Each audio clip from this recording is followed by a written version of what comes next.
Hey, classes. Today we are starting Colonization Day 7, and this will be our last day of notes for the colonization unit.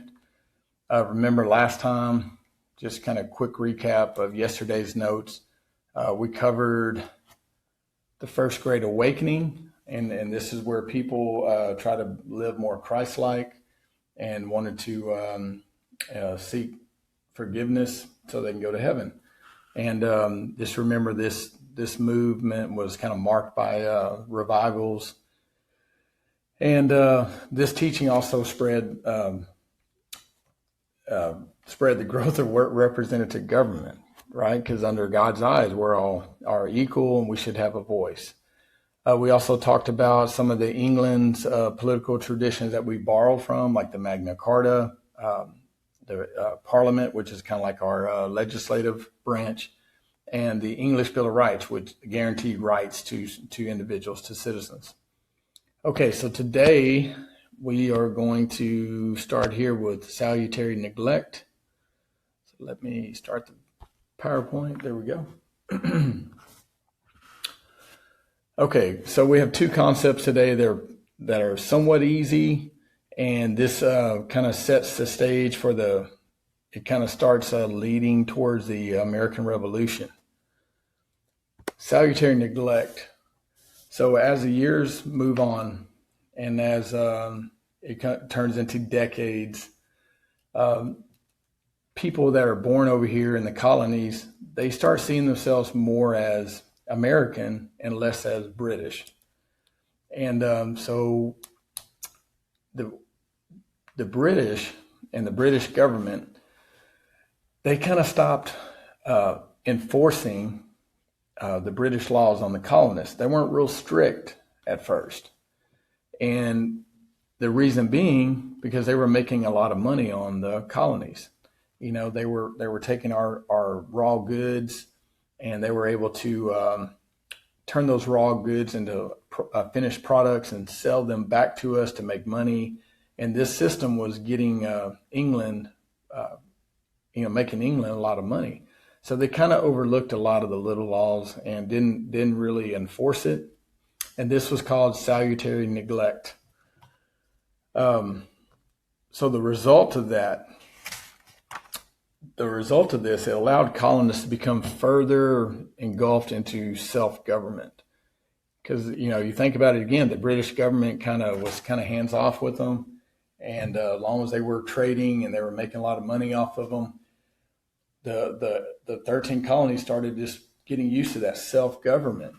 And in the long run, that's gonna prove to be bad for the British, because we're already kind of getting used to kind of being on our own and making our own decisions, and start seeing that we're more American than British, if that makes sense. And it'll make further sense as we get into the next unit of American Revolution. All right, here we go. My head's in the way again. Let's see if I can drag it over. Come on. Sometimes it works, sometimes it don't. Anyway, so this continued practice allowed the colonists to become further steeped in self-government. All right, let's move on. Okay, so the question is, what is salutary neglect? Okay, so think about that for a second.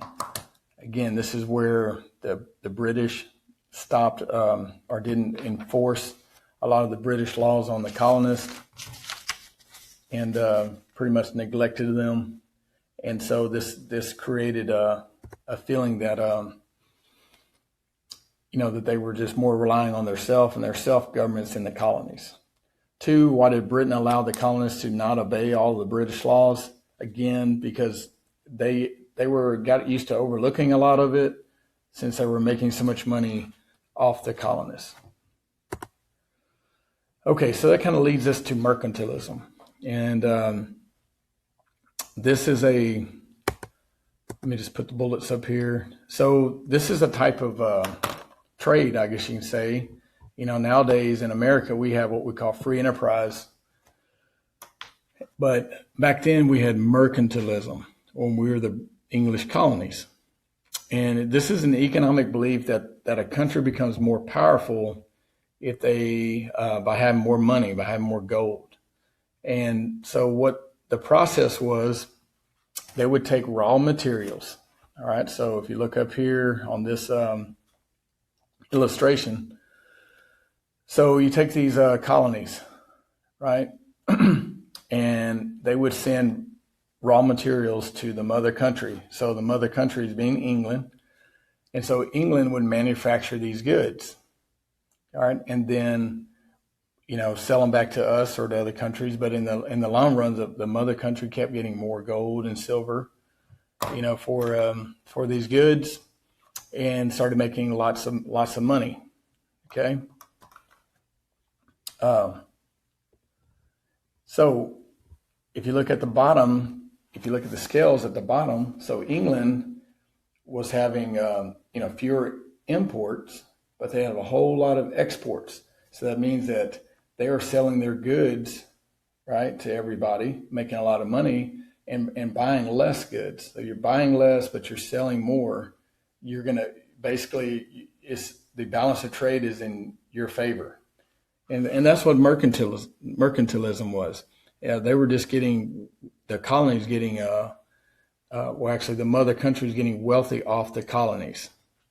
And so these illustrations do a good job of explaining that. And so, we didn't like this. We wanted free trade. We wanted to be able to trade with other countries. We weren't allowed to under mercantilism. The colonies, they could only trade with either other colonial ships or with British ships. We weren't allowed that trade with other countries, and so they kind of, the British kind of controlled all aspects of that. Okay, and again, when we get, this is just the colonization unit. The next unit under American Revolution, we're going to take this concept of mercantilism and go a little step further and explain how the colonists really did not like that at all. Okay, the last thing, guys, if you're at home, you've been watching my videos. Okay, I want to explain something to you guys. This sheet right here, your classmates, the ones that are in class, okay, they've all received one of these, and we keep it at the front of our binder.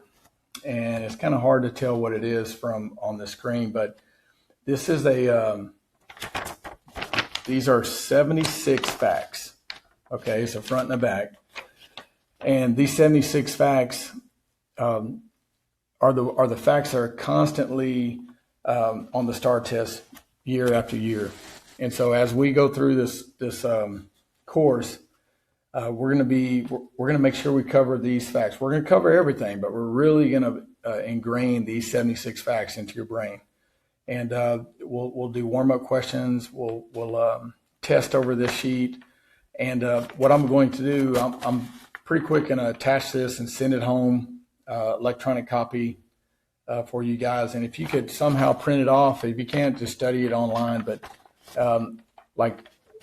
see if you can make it out. But the first 1, 2, and 3 is about exploration era that we finished. And then we're on the colonization area now.